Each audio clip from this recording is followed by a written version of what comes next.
Be verbs. Be verbs are just one form of auxiliary verbs. They also have their own forms. These are be, is, am, are, was, were, been, and being. Be verbs can be divided into 5 categories according to its usages.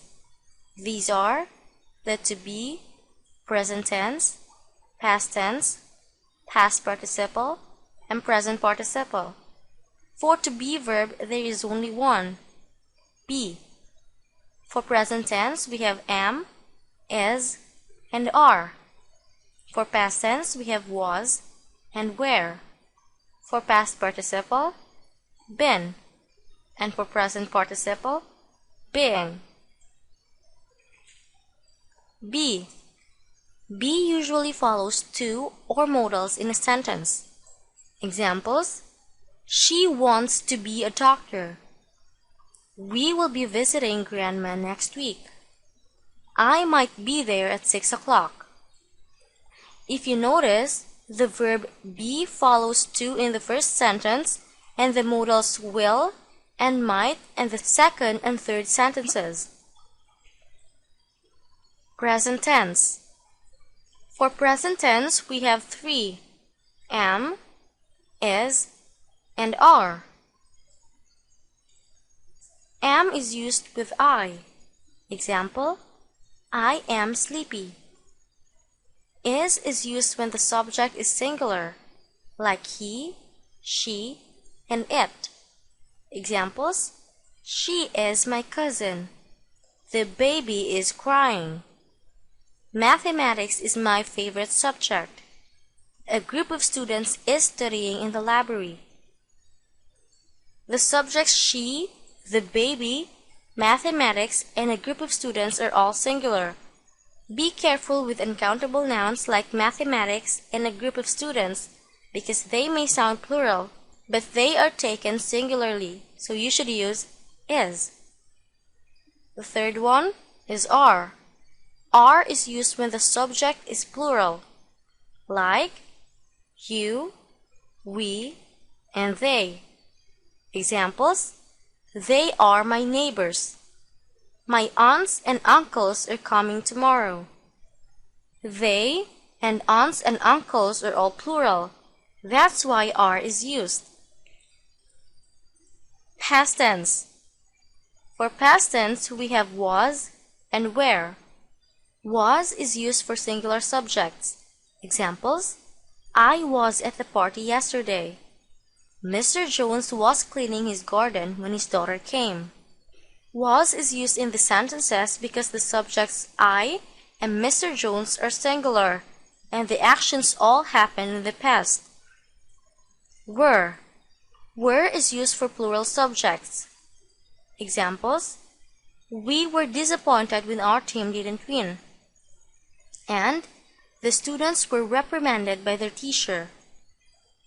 If you notice that in the sentences, we and the students are plural, and the actions happen in the past.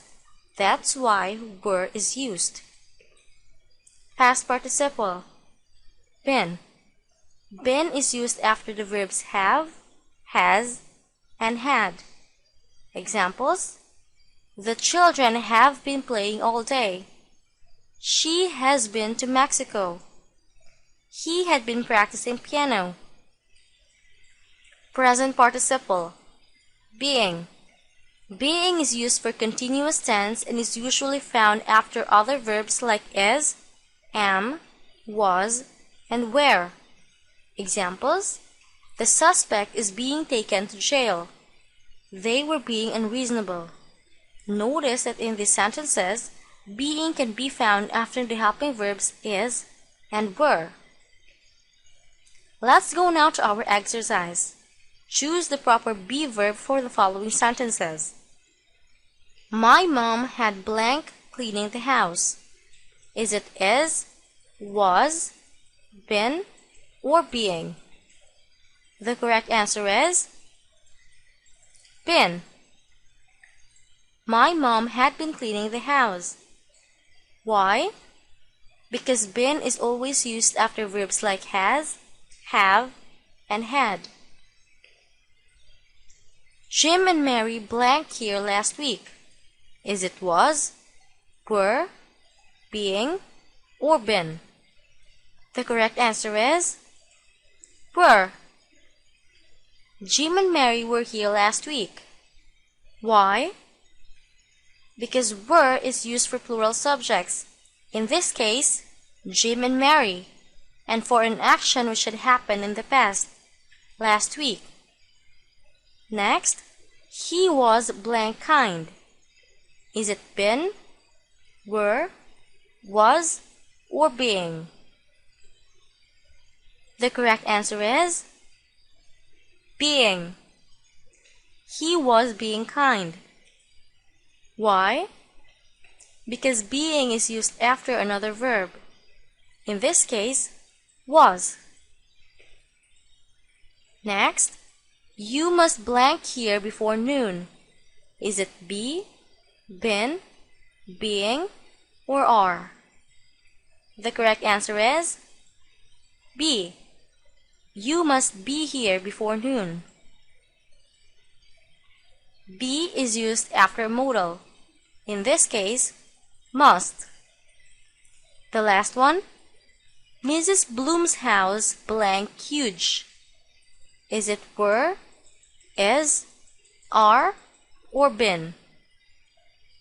The correct answer is Mrs. Bloom's house is huge. Is used for singular nouns. In this case, Mrs. Bloom's house.